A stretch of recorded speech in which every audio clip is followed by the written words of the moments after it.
Good afternoon, everybody, and welcome to this week's PMI Friday webinar, Standardization, Improvement or Restriction, with Marie-Clare Pedersen, who, after a 6 months escaping attention, is back on stage today.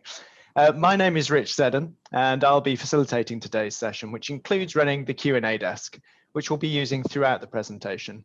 The Q&A buttons can be found in your Zoom control panel. Please do keep your questions, comments, and observations coming, and I'll put them to Marie-Clare as she presents. Today's webinar is being recorded, and we'll send all registered participants an email later, early next week, with a link to both the full recording of the audio and this presentation itself. As usual, we're also broadcasting live on Facebook and LinkedIn. To those of you joining us on the live streams, you're very welcome. To be able to participate in the polls, receive the recordings via email and make suggestions, do register for future webinars at pmi.co.uk/webinars. As usual, we'll send all registered participants a short voice the customer survey at the end of the session. We'd be really grateful for your feedback and suggestions, and I know so many of you that are regulars on these things. Do let us know those topics. The schedules are informed by the feedback you give us, and it's our opportunity to improve. So please do take the time to fill that in. We'd be most grateful. And finally, before we get underway, we've been running these webinars every week to support our clients and fellow industry practitioners in these really difficult times. We're very conscious that some people are currently not in work, and as such, we're offering our support in any way we can, but here in the form of a free CV and profile review service. So if you would like us to review your profile or your CV, please email us at team@pmi.co.uk, and we'd be delighted to give you feedback on opportunities to enhance it. Several people have taken advantage of that so far, and the results have been fantastic. So please do, if you fall into that category, we'd love to help. Thank you again for your continued support and for joining us today. And without further ado, I'd like to hand over to Marie-Clare. Thank you very much. Hello, everyone, and a warm welcome. Thank you for joining me for this webinar, and I trust that wherever you are in the world, you are well. My name is Marie-Clare Pedersen. I'm a senior consultant with PMI, and as Rich mentioned, I'm back on the stage after a 6-month absence. Been busy doing lots of new and exciting pieces of work and projects, one of which is our all new online yellow belt. So please take the opportunity to have a look at that if you're familiar with it, and explore with us what that might mean for those of you who haven't. So today we're talking standardization, improvement or restriction. If you've joined us on previous webinars, you will have seen standardization crop up quite a lot. So it made sense to give standardization its own stage in one of our webinars. Can anyone see themselves in one of these situations? I know I have. You know, having to cancel a credit card because you thought you'd lost it. Turns out you put it back in a different location to normal. Wasting time and getting stressed because you can't find your house keys or your car keys. Now, many of us have probably already created a standardized process for what you do when you enter the house, where you put your keys. But of course, as a result, when we don't follow that process, we suffer the impact and consequences when we deviate away from that standard. So what we'll be covering today is what standardization is, and importantly, what it isn't. We're going to be looking at how we can create better results from standardized processes and how we engage people in our ambitions to achieve standardized work. And also the vital role that standardization plays as the platform to improvement. So looking at what standardization is and isn't. So before we get into the topic in detail, I'd like to get a sense from you what your current understanding is of standardization. So we have a short poll that we'd like you to invite you to participate in. So the question is, what is your current understanding of standardization? There are four answers there. The process of making something conform to a standard, so answer 1. Answer 2, the process of implementing and developing technical standards based on the consequences of different parties. Answer 3, the process of creating, issuing and implementing standards. Or answer 4, defining the best way to do something. Now, for those of you who can't participate in the poll, if you want to add into the Facebook chat and converse with others that are in the same session, please go ahead as well. And that poll should be on screen now. I was just keeping you guessing by not pressing the go button. Apologies, everyone. So I should point out that the question is very carefully worded here. It's your current understanding of standardization, not your current practice, on which we're making no comment. Okay, so I can see that's now live and you are responding. Great to have so many of you in the room, just looking at the numbers that are logged in. We are aware that the LinkedIn feed is having problems this afternoon. So if you were hoping to join us on that forum, hop over to the Facebook feed. You'll find us, Process Management International. It's over there. I can see live on the desk here. There's a problem with the LinkedIn connection for live broadcasts. Okay, so I can see everyone's got their, a sudden surge there. Let's just give that a couple more seconds before I share the results. And there we go. So put those on screen now. Lovely. So what have we got there, MC? Yeah, that's really interesting split actually. So defining the best way to do something, just in the lead. Closely followed by process of creating, issuing and implementing standards, followed pretty much neck and neck by process of making something conform to a standard and the process of implementing and developing technical standards based on the consequences of different parties. Well, I'm pleased to say that actually you're all right. The challenge is though, it depends on where you look. So answer 1, the process of making something conform to a standard, is what standardization is defined as a noun in the dictionary. Answer 2 is what you'll get if you look it up on Wikipedia. Answer 3 is what you get if you look it up on the UK government website. And answer 4 is how Masai Imai defined it in his book Gemba Kaizen. So what does that say about our audience today then, MC? It says that there's a huge amount of confusion out there. Okay. And not within our audience, but generally within this topic of standardization. It has so many connotations, so many insights, and the words are used differently in different circumstances to mean different things. And so this has contributed to confusion about the topic of standardization, specifically when we're talking about it in the context of process management and improvement. Okay. And then, of course, when we start adding terms like policies and procedures in, we get even greater confusion. So this session is aimed at a guide for me to help you guide through some of those issues and help clarify what it is we're trying to accomplish with standardization and standards within the context of process management and improvement. Great. And MC, just before you go on, I'd like to offer a belated welcome to those of you who just tumbled in from LinkedIn. I can just see that the stream has gone live. So welcome. Fantastic, welcome. Thanks for joining us.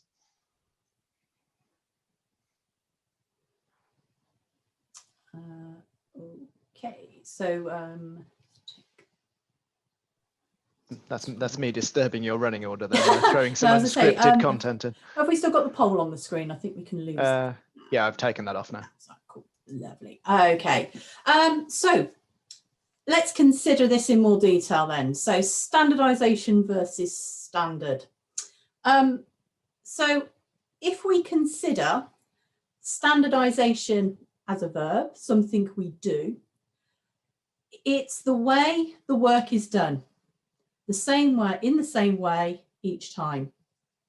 And then if we consider a standard as the criteria against which the outcome of the work is judged, we can start to unpick some of the confusion there is around standardisation.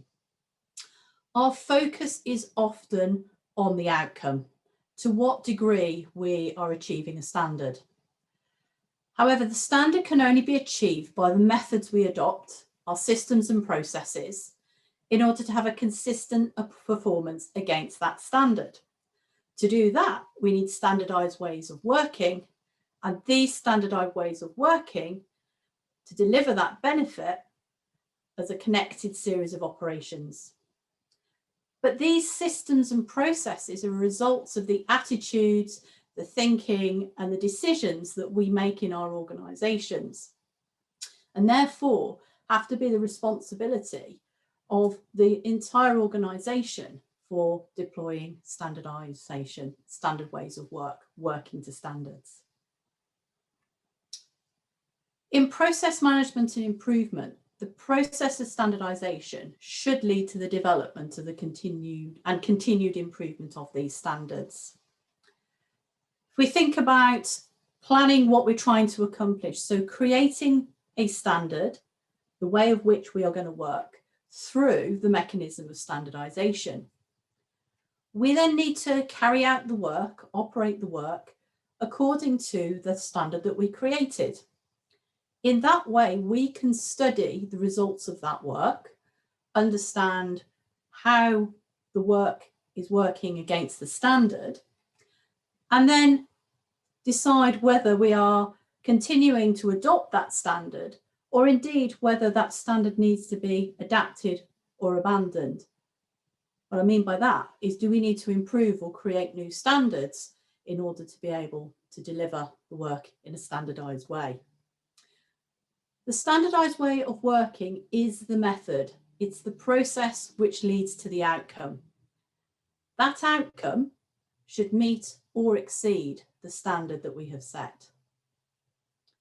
So let's explore this in a bit more detail.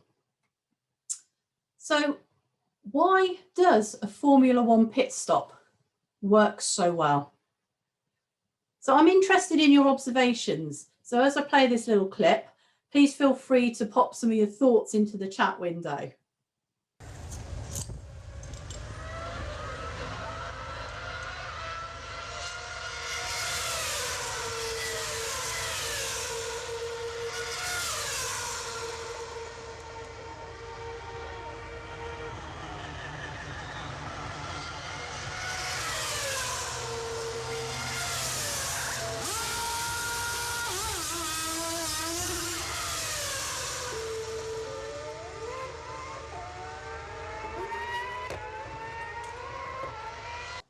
I can see many of you adding your comments to the chat function there. Please do. So your observations on that, what you saw, how different is that to your reality and reality and work that you witness? So maybe some of the things that you've spotted, things like, they're working as a team. They all have their specific job to do. They'll all have been trained to do that specific activity. They all share the same goal. They're prepared, they're set up, they're ready to go. Yeah, so we've got things like standard roles, all prepared, roles, responsibilities, well defined, SMED, standard roles and process, or Brilliant. responsibilities, preparation, simple tasks, practice. You're just about to kick that video off again, MC. You may not want to do that. No, stop that. Okay, thanks everyone for your comments. Yeah, brilliant, brilliant. So yeah, there's a whole system of activity going on that sits behind this standardized work. Let's have a look at another example. Let's have a look at McDonald's. They can provide the same product at the same quality, the same way, in the same time frame, time and time again. And this is across 34,000 restaurants in 118 countries, serving average 69 million customers daily. So in an article in The Restaurant Owner that was written by Jim Laub, he referenced directly the role of standardization and how that has played in the success of the McDonald's franchise. These restaurants serve millions of customers a day. Regardless of whether you like their food or not, you can't deny that actually it's a highly successful business model. Ray Kroc, the founder of McDonald's, set to work on the business in the mid-1950s, and he wanted to create a business model that could be reproduced again and again. He identified that the system of standardized processes for running the restaurant was absolutely key to its success. And he continued to refine the system so it would operate consistently and predictably in the same manner time after time. I think, sorry, MC, to interrupt you, Flo. I think McDonald's is also very interesting, given that longevity you've just mentioned there, in the level of standardization, which can have a negative perception on it sometimes, the homogeneity of the product, etc. But given what they're trying to accomplish, it's appropriate for that setting. And I think it's particularly poignant in their turnaround in the last 5 years, where it's the standardization itself. And I know you've observed this, not suggesting you're a very regular attendee of McDonald's or anything like that. But I know you've observed this, and we've talked about this internally, that the turnaround of McDonald's has actually been enabled by the standardization that they've achieved on a global scale to fundamentally re-engineer their processes in the restaurants. Yes, the fabric of the buildings has changed in the past few years, but if you look behind the scenes at the processes and the operating processes that were so widespread, that could have been characterized as a juggernaut to turn around.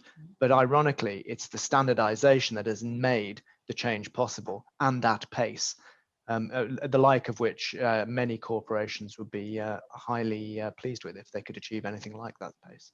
Absolutely, absolutely. And just to be clear, when I used to spend 2 hours in an airport lounge, good job to do is go and study what other businesses are doing in terms of their processes. The key here, the takeaway here though, is without a system of standardized processes, it's impossible for employees to be able to create a consistent and predictable experience for our customers. And ultimately, that's what we're in business to do. Whether we're a corporate business or whether we're in not-for-profit, we have customers, and those customers have expectations. And those expectations are about having a consistent and predictable experience. So why do we need a standardized way of working?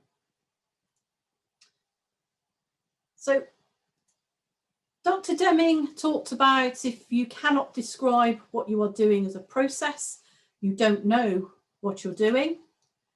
And Henry Ford talked about to standardize a method is to choose one of the many methods of the best way, the best one of those many methods. The sum of all of those good ways we have discovered up until the present. So what Deming was referring to here is if we try to make improvement without standardization, we are doing no more than trial and error or mass tampering. What Henry Ford was referring to was by sharing best practice, by becoming consistent, the sum of the whole is greater than that of the parts.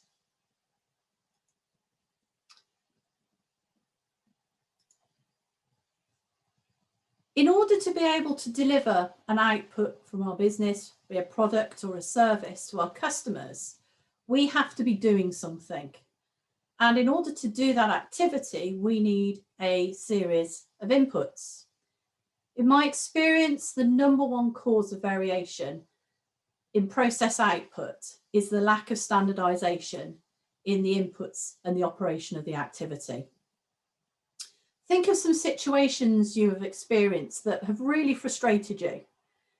When you didn't get something you expected, or you had to do something different because of something else that had happened. Results of family fights over who gets the piece of pizza with the most pieces of pepperoni on it, or pineapple, if that's your preference. Orders not delivered when expected, and you're responsible for suddenly having to rush around and find an alternative Christmas present for someone. Quality, cost, delivery, safety, and motivation are all directly impacted by variation caused by a lack of standardisation. Of course, there will be some variation in our inputs that are outside of our control, so we must standardise the design and operation of the work to protect our customers, and that's both our external customers and our internal customers within our business from those negative effects. Imai wrote in his book, Gemba Kaizen, that as a general rule, introducing good housekeeping reduces failure rates by 50%. And then standardisation reduces that failure rate by a further 50% of that new figure. A couple of years ago, I was carrying out some analysis for a manufacturing company who were looking to increase their machine capacity by purchasing additional equipment. My task was to validate how many additional machines they needed. However, my analysis showed that their current capacity utilisation was only at 49%. And the key reasons for this all fell under the umbrella of lack of standardisation. Machines were running at different speeds, they were under different maintenance schedules, different products were being used in a different way through the different machines at different times, and all the operators had their own little knacks and tricks of how to achieve the production output. Another example of my experiences of standardisation was when I was working for a bank and asked to validate their business case. So they were looking to procure a new IT system to support the sanctioning of loans for small businesses. Their requirement was to lend more money to small businesses, but to do that responsibly. Now, this bank doing this operation, had 5 teams located in different parts of the UK. Each team was made up of somewhere between 10 and 20 team members, handling loan requests from a diverse range of clients, from family-run bed and breakfasts to farming, to restaurants, to electricians and plumbers. The challenge was that the new IT system hadn't been designed with consideration for the processes, which themselves had not been defined and standardised. Therefore, each team member had their own way of working, which in turn led to this lack of standardisation and a lack of standardised outcome for the customer. Our customers are looking for a consistent and predictable outcome. Shouldn't depend, in the banking example, which individual in which team, in which part of the country I go to. I should be able to have the same experience and achieve the same outcome regardless of that variation within our process. So if we want to define standardised work is the optimum combination of people, materials, machines, method, and environment to produce a consistent and predictable output. So what needs to happen then for organisations to effectively adopt standardised ways of working? We require a robust set of thinking principles. We need a systematic approach where the consequences of our actions on our business system and our customers are fully understood by everyone. So many times I've heard the phrase, "Oh, sorry, I didn't realise," when someone has changed the way they've done something or have started or stopped doing something. Understanding that standardisation reduces variation. Our customers like variety.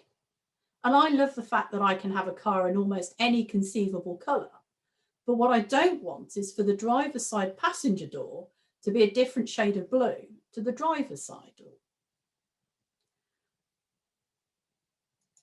Our standards, and therefore our standardised work, are the result of our best known theories. We only know what we know. Let's consider our experiences recently with COVID and how the standards and the standardised work has changed for us as a result of studying the data and forming new theories and generating new ways of operating. In terms of the psychology, the people responsible for the standards and for operating them require intrinsic motivation for the desired benefit of standardization to be achieved. This, for me, is the biggest hurdle to overcome, and I'm going to come back to this later on in this session.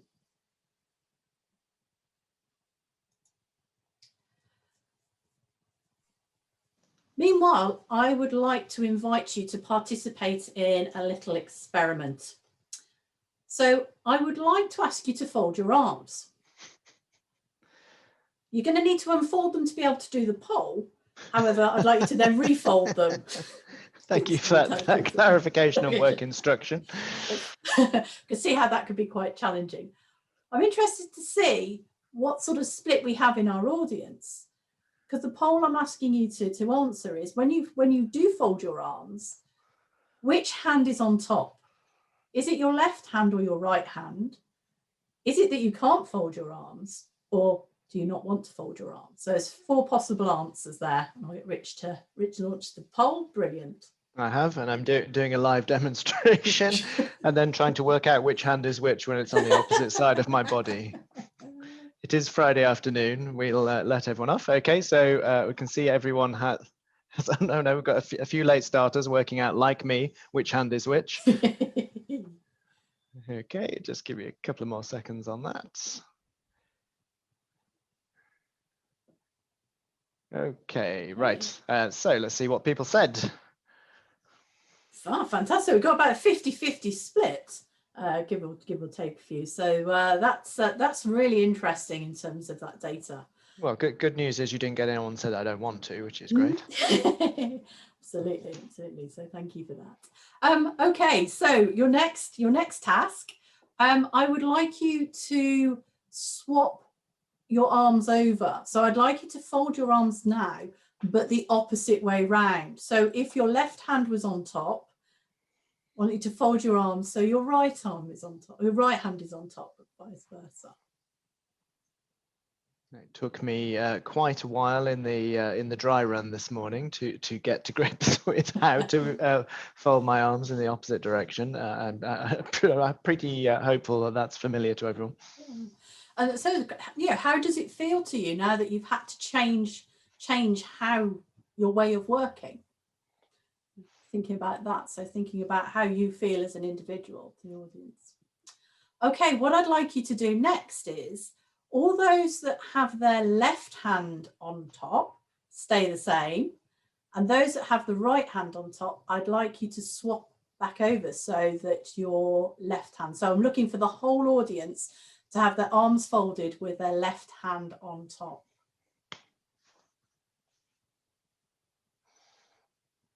Fantastic. Okay, let's continue. Look at me following an instruction. Wow, it's the first for everything here, MC. Brilliant. Okay, so the thinking that sits behind our standardized work. If you think of standardization as the best we know today, but which must be improved tomorrow, you get somewhere. But if you think of standards as confining, then progress stops. And this is so true. The words from Henry Ford are so true in terms of the experience that I've had. Taiichi Ohno referred to a standard procedure not being written from a desk. It must be tried and revised many times, as he states in the production plant, but that translates in most of our world to where the work happens.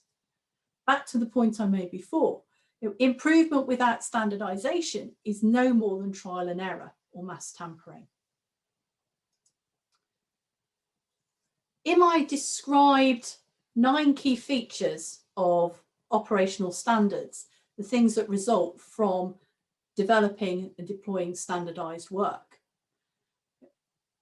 What he identified, and still is relatively true today, is that historically there's been a significant gap between Japanese and Western companies when it comes to adopting standards, standardization, standardized work, with the Japanese businesses enthusiastically embracing this idea of establishing these standards. Well, in the West, the idea of standards was often misinterpreted to mean imposing unfair conditions on the people doing the work. What we're trying to look at here is the adoption of these standards should result in the safest, easiest, most cost-effective and productive way of working to assure the quality for all customers of the process. Historically, in Western culture, standards are seen as being a way of controlling human nature, and that people should not be bound by these standards and should be free to do the work in the way they want to. But I don't think it's that simple. If we take a closer look at some of these 9 features, we can see the challenges that creating standardized work comes up against. So let's take, for example, offer the best way to preserve know-how and expertise. But consider an organizational culture where knowledge is seen as power and that knowledge is perceived to ensure security. Then what is the incentive for employees to share their secrets of how they do the work with other people?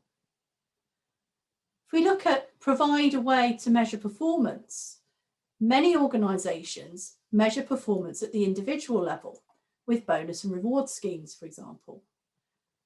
Organizations with multiple sites create league tables, which gets in the way of creating effective standards, because why would one team share their best practice with another team if it means they lose out in terms of their position on the league table? Creating a basis for audit. Don't get me started on this one. Standards are perceived as necessary to pass an audit rather than the audit seen as an opportunity to learn more deeply about how the work is working and the strength of those standards in supporting the best ways of working. I'm an ISO 9001 lead auditor, so I've got first-hand experience of the challenges faced by both organisations and auditors when it comes to this status of standardisation, standardised work and standards. We are up against, in Western management cultures, decades of training that we need to overcome. And if you find you have a chance and take some time, I'd encourage you to read or reread Deming's 14 Principles and have a think through how many of those principles do you see as commonplace around you. In many organisations, there is a desire to try and control the people rather than lead the people so that they can manage and control their processes.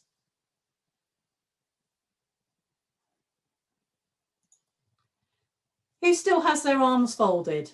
Anybody? No doubt some of you will still have them folded. Some of you won't have. Some of you may have swapped hands. We'll see. I told you I couldn't follow instructions, MC, and I meant it. Oh, so you're in that category. They're both free. MC, just before you go on, we've had, I know you're coming on to this shortly, but I just thought I'd flag this question for you that's come up on the desk. And the question is, does standardization limit creativity or exploration of new ways of working? That's a great question. If standardization is, if we define standardization as the current best way of working, what we actually, and we are working to that best way, it actually facilitates the space for that creativity, that space to identify how do we next do this better. Mm-hmm. So in bringing in this, the idea of continuous improvement, standards shouldn't be static.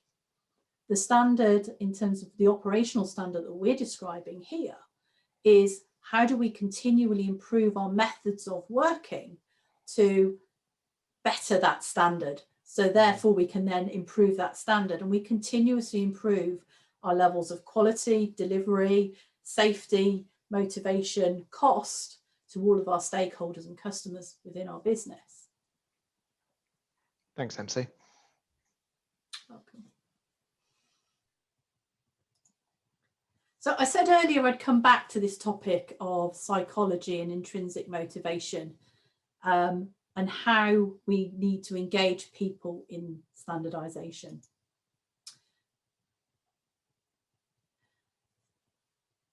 Question I often come up against is, who is responsible for standardisation in an organisation? And the answer is, it's a team. It's a team. It's the whole organisation working together as a team, as we saw with the Formula One. Everybody working towards the same goal.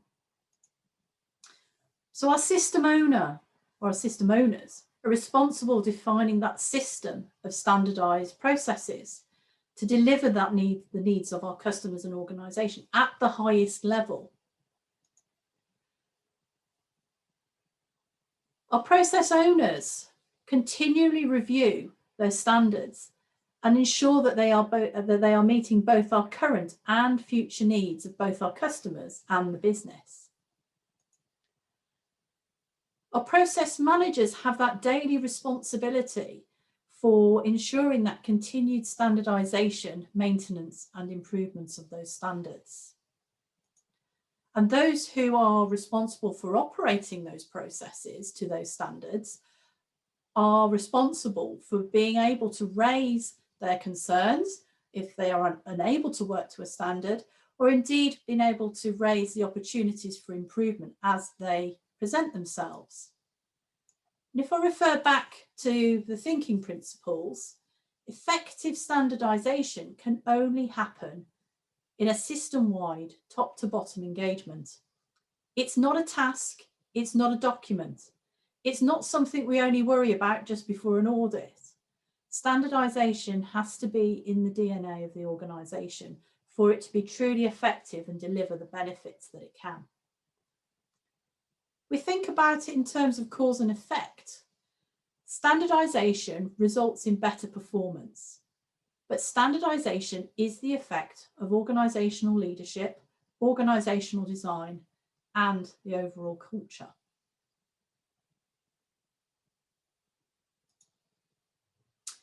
Back to our experiment. So some of you will have stopped following the standard I set. The question is, why have you stopped? So some of the things that you may have been thinking when I asked you to do that, and then I'll let you carry on without any further instruction. You didn't know what it was you were doing, why you were doing it. There wasn't an impact if you stopped doing it. You didn't know why you had to do it in that exact way. For those of you who had your arms crossed in your non-natural way, it would have felt uncomfortable and hard work. You'd have had to have thought hard about keeping working in that way. You might not have even known what I meant when I gave you the instruction. Human beings are complex creatures, and one of the aspects that scientists are fascinated by is how the human brain works. You may have come across Hertzberg. He was an American psychologist, hugely influential with his theories on motivation in organisational behaviour. He was quoted in Alfie Kohn's 1999 book, Punished by Rewards, as saying, idleness, indifference and irresponsibility are healthy responses to absurd work. If you want people motivated to do a good job, give them a good job to do. With the folding of your arms exercise, I didn't give you a good job to do. So it plays out that you would not have been motivated to do a good job by folding your arms. People must be able to make the connection. And often standards do not sustain because people are not given the chance to internalise what the standard means to them. This is another aspect of the challenges we face around the psychology element. Why are there standards in place? Why do we need to work in a standardised way? Is it so that others can understand what it is we're doing? Is it so that we are compliant with something? or is it to ensure conformance against specifications?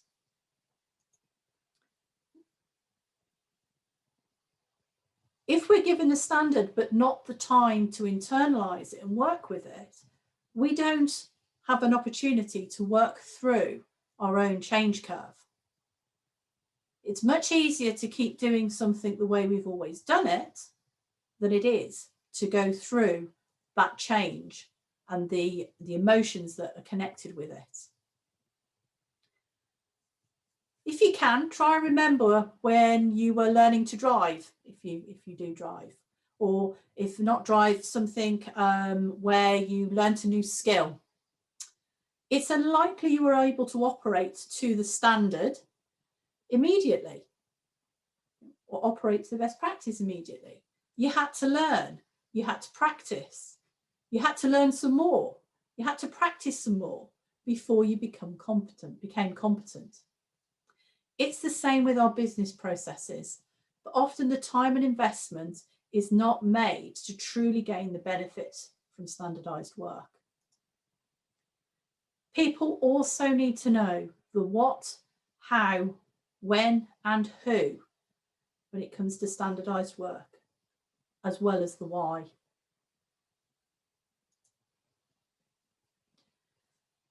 We can consider some key requirements of a good standard.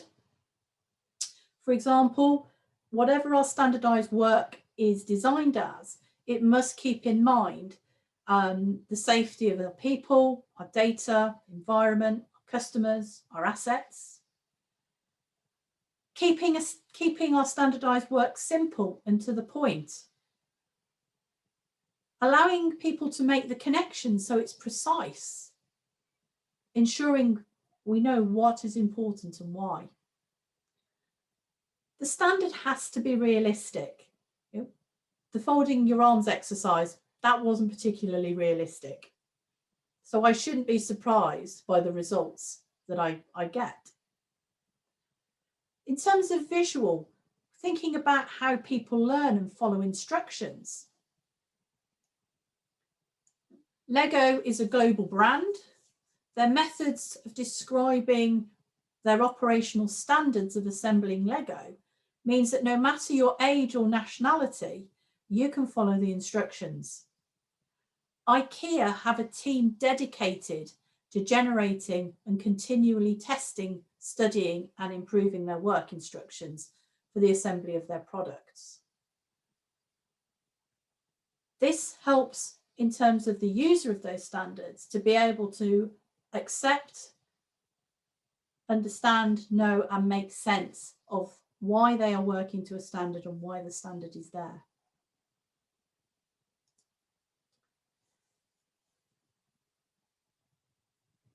If something is considered so critical that it must be performed the same way every time, we need to consider how we employ those techniques. So 4 rules of standardisation that are useful to us in considering how we arrive at the elements that we spoke about just is to think about those important factors. As I just mentioned, if something is so crucial that it has to be performed the same way every time, that needs to be clearly identified. We have lots of different methods at our disposal. If it is that crucial that it happens the same way each time, we need to look at techniques like mistake proofing or automation to support us with accomplishing that. Talked a lot about that involvement, the people involvement, and here it says process operators, but it's everybody who is involved in both developing, deploying and working to that standard. We need to understand the why. This is a system that needs leading. So therefore, the leaders of our businesses need to support the processes, and therefore the people who develop those processes as well as operate those processes.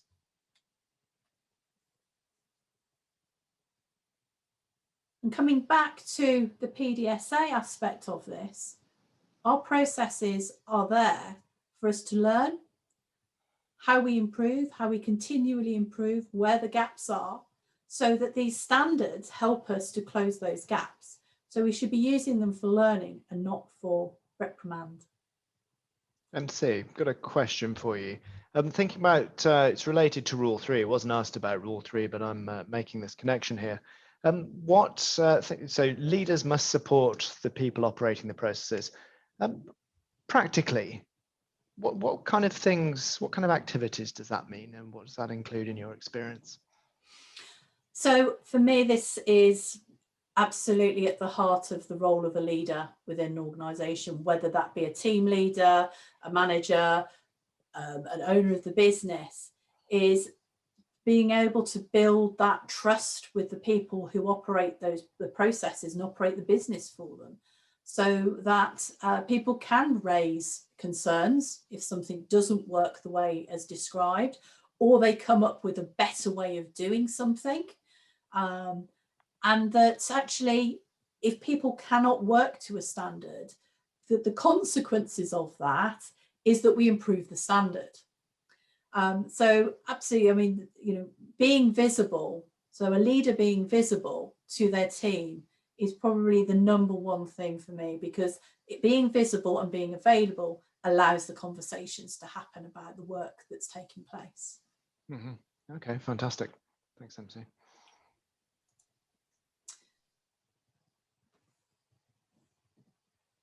Often the consideration for standardised work is how it is captured, the documentation of it. One of the challenges I see currently is a lot of our standards and standardised work is still documented as a written instruction. I'm sure you've experienced challenges with, first of all, writing an instruction in words, but also trying to understand it and the different ways in which words can be interpreted. Adding to that, translating into different languages and then deploying across different teams in different environments, it starts to become one of the biggest challenges. So what I'd invite you to do is to consider other ways that standards can be documented. So Lego has a global universal way of documenting their work instructions. Thinking about audio. So one of the most high stress situations a member of the public can be in is if they're faced with a casualty who isn't breathing, or their heart has stopped.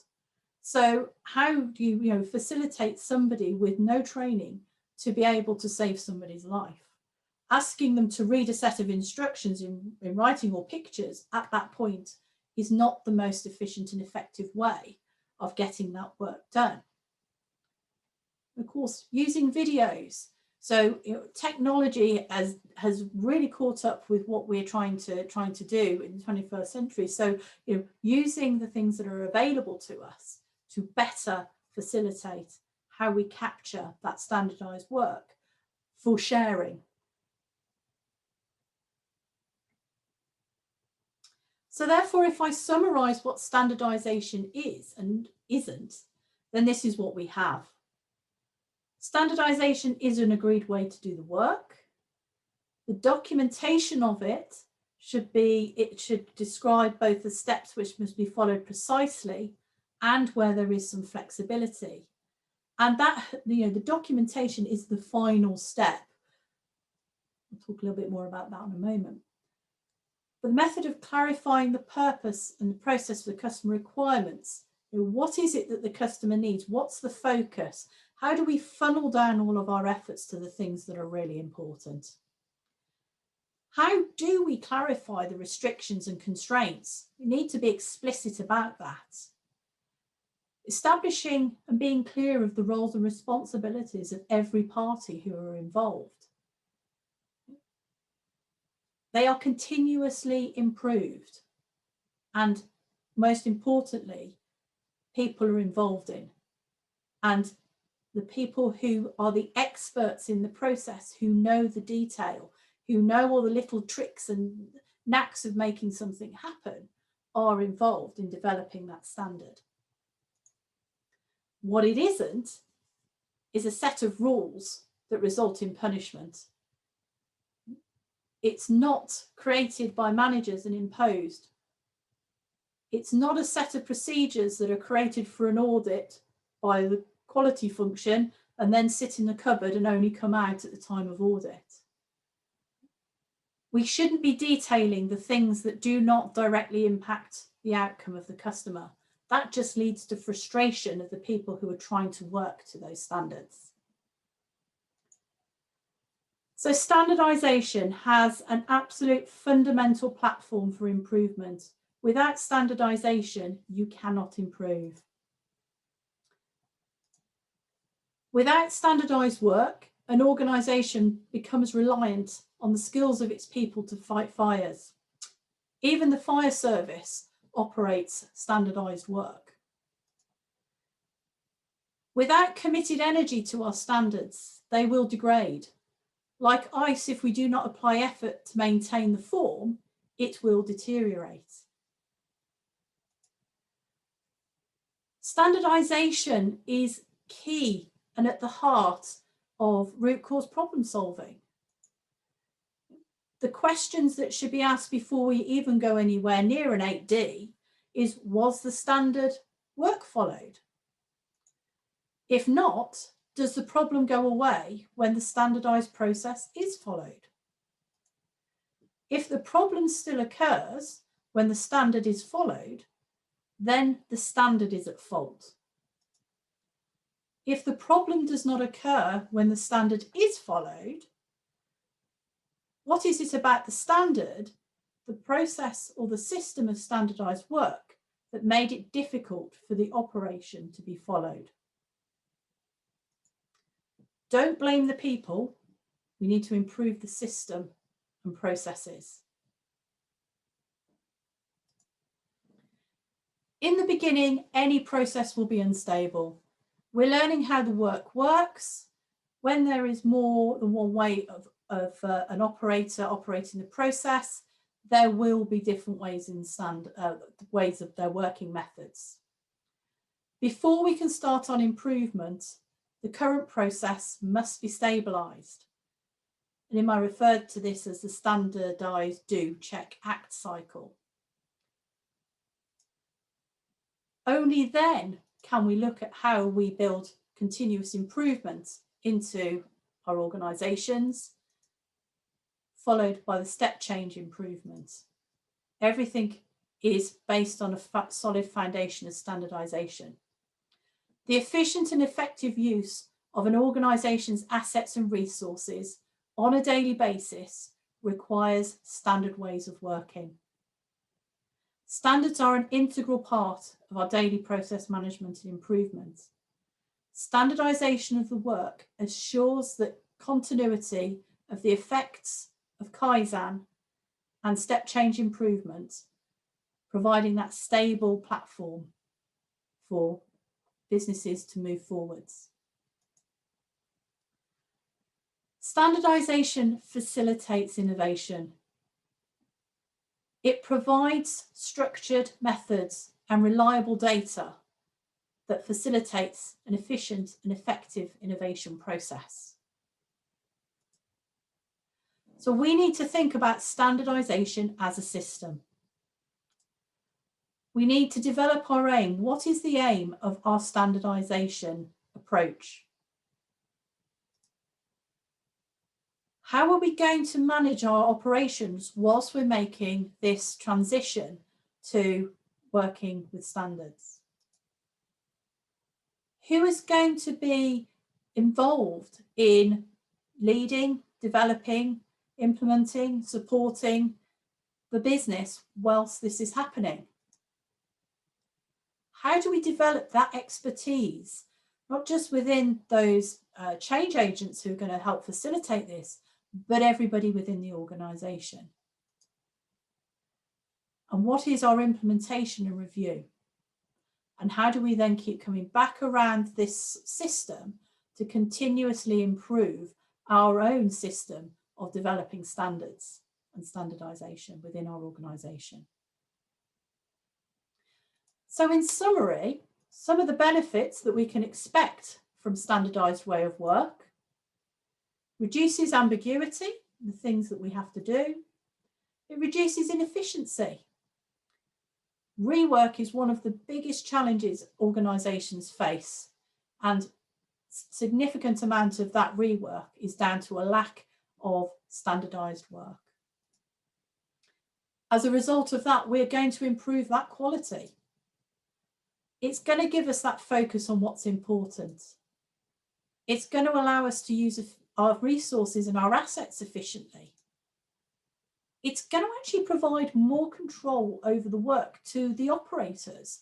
They know what is within their control to change, to adapt and adjust, and it also gives them that ability to be able to recognise and identify and highlight those changes that need to be made to improve the standard, because there is a better way of doing the standard.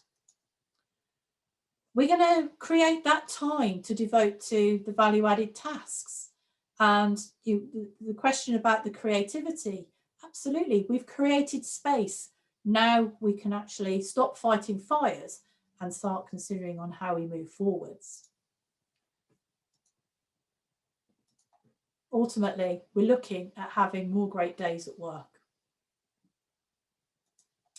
So just in summary then, some of my key points here. Standardisation is a system. Engagement of everyone in the organisation is key. We need to check what people understand by the meaning of standardisation, because they're likely to be different. Therefore, we need to operationally define what we mean in our organisations by standard and standardisation. We need to focus on only standardising what's important, but make it absolutely clear what those elements are. Without standardisation, we cannot improve. And as to the question, standardisation, improvement or restriction, I'll let you decide what your current practice results in and what the future possibilities can be. Oh, and by the way, you can put your arms down now. Thank you, MC. So bearing in mind the time, there's two questions that I'd like to suggest, MC, if you could add to the LinkedIn chat and the LinkedIn conversation. So one is about measuring and KPIs for standardization. How do you measure the effect of it? And the second is answering a question, is standardization a discipline? Which I think is a fairly straightforward one, which is made up of routines.